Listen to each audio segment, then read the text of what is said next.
जरा सोचिए, एक बच्चा सालों साल कोटा या पटना के कमरों में बंद होकर 18-18 घंटे पढ़ाई करता है।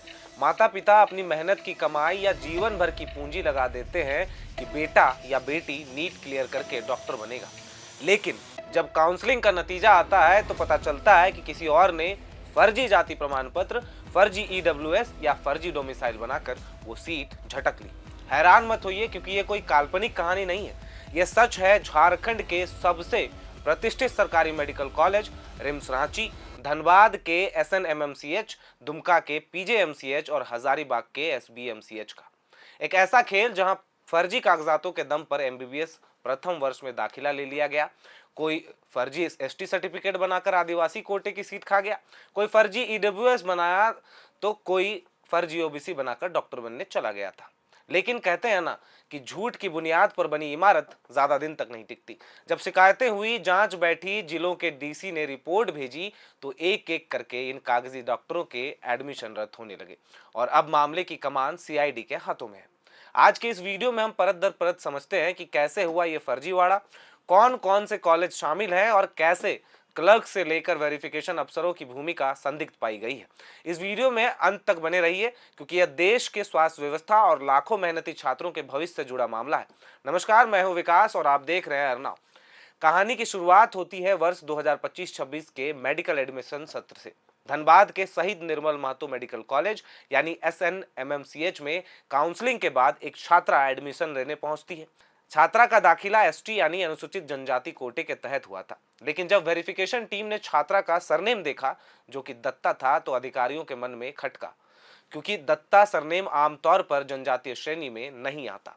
हालांकि नियमानुसार उसे सशर्त यानी कंडीशनल एडमिशन दे दिया गया, लेकिन इसके साथ ही जांच भी बिठाई गई। 10 नवंबर को एक एग्जीक्यूटिव मजिस्ट्रेट को छात्रा के मूल निवास स्थान गोड्डा भेजा गया। जब गोड्डा जिला प्रशासन ने कागजातों को खंगाला तो पता चला कि वो सर्टिफिकेट पूरी तरह फर्जी था। छात्रा का एडमिशन तुरंत रद्द किया गया और कानूनी कार्रवाई शुरू हुई। लेकिन यह तो बस एक वानगी थी। इसके ठीक बाद एक और मामला सामने आया। उत्तर प्रदेश के महाराजगंज का रहने वाला एक छात्र, जिसने झारखंड के गिरिडीह जिले से बनी फर्जी ईडब्ल्यूएस यानी आर्थिक रूप से कमजोर वर्ग सर्टिफिकेट जमा करके एसएनएमएमसीएच धनबाद में दाखिला ले लिया। जब गिरिडीह अंचल कार्यालय से जांच रिपोर्ट आई तो पता चला कि वो सर्टिफिकेट तो पहले ही रद्द किया जा चुका था, जिसके बाद छात्र के खिलाफ सरायठेला थाने में एफआईआर दर्ज कराई गई। एक के बाद एक मामले सामने आने के बाद मामला मुख्यमंत्री हेमंत सोरेन तक पहुंचा। सीएम ने स्वास्थ्य विभाग को सख्त निर्देश दिए कि राज्य के सभी सरकारी और प्राइवेट मेडिकल कॉलेजों में हुए नामांकनों की गहन जांच की जाए। सीएम के आदेश के बाद स्वास्थ्य विभाग ने तुरंत 3 सदस्यीय उच्च स्तरीय कमेटी का गठन किया। इसमें आईटी निदेशक, भूमि अधिग्रहण निदेशक और Jharkhand medical and health infrastructure corporation के शीर्ष अधिकारी शामिल थे। कमेटी ने अपनी शुरुआती जांच रिपोर्ट में जो खुलासा किया, उसने सरकार और स्वास्थ्य महकमे के होश उड़ा दिए। जांच में कई अभ्यर्थियों के प्रमाण पत्र फर्जी निकले। गोड्डा की सुचारिता दत्ता, गिरिडीह की काजल और भवानी जैसे मामलों में जिलों के उपायुक्तों ने स्पष्ट किया कि उनके द्वारा प्रस्तुत जाति प्रमाण पत्र अमान्य है और फर्जी है। इन सबके बीच झारखंड के सबसे बड़े अस्पताल रिम्स में एमबीबीएस फर्स्ट ईयर की छात्र आशीष कुमार का जाति प्रमाण पत्र पर जब साहिबगंज जिला प्रशासन को भेजा गया तो वो भी फर्जी पाया गया। इसके बाद रिम्स प्रशासन ने उसका नामांकन तुरंत रद्द किया और जांच की प्रक्रिया शुरू कर दी। वहीं जेसीई-सीईबी यानी झारखंड संयुक्त प्रवेश प्रतियोगिता परीक्षा पार्षद की जांच में राज्य के 4 बड़े मेडिकल कॉलेजों रिम्स रांची, एसएनएमएमसीएच धनबाद, एसबीएमसीएच हजारीबाग और पीजेएमसीएच दुमका में कुल 10 मेडिकल छात्रों के दस्तावेज संदिग्ध पाए गए। अब इन खुलासों के बाद सवाल उठना ऑटोमेटिक लाजमी है, क्योंकि साहब, जब कोई साधारण नागरिक किसी सरकारी दफ्तर में एक छोटा सा सर्टिफिकेट बनवाने जाता है तो उससे 100 तरह के दस्तावेज मांगे जाते हैं, चक्कर कटवाए जाते हैं। फिर इन जालसाजों को इतनी आसानी से फर्जी जाति और निवास प्रमाण पत्र कैसे जारी हो गए? और उससे भी बड़ा सवाल यह है कि काउंसलिंग के समय मेडिकल कॉलेज की स्क्रूटनी टीम और क्लर्कों ने इन फर्जी कागजों को हरी झंडी कैसे दिखा दी? इसी बड़े रैकेट और पैसों के लेन देन की आशंका को देखते हुए स्वास्थ्य विभाग ने मामले की जांच सीआईडी को सौंपने की सिफारिश की, जिसके बाद सीआईडी की टीम ने रिम्स और अन्य कॉलेजों में पहुंचकर एडमिशन की मूल फाइलें और दस्तावेज अपने कब्जे में ले लिए।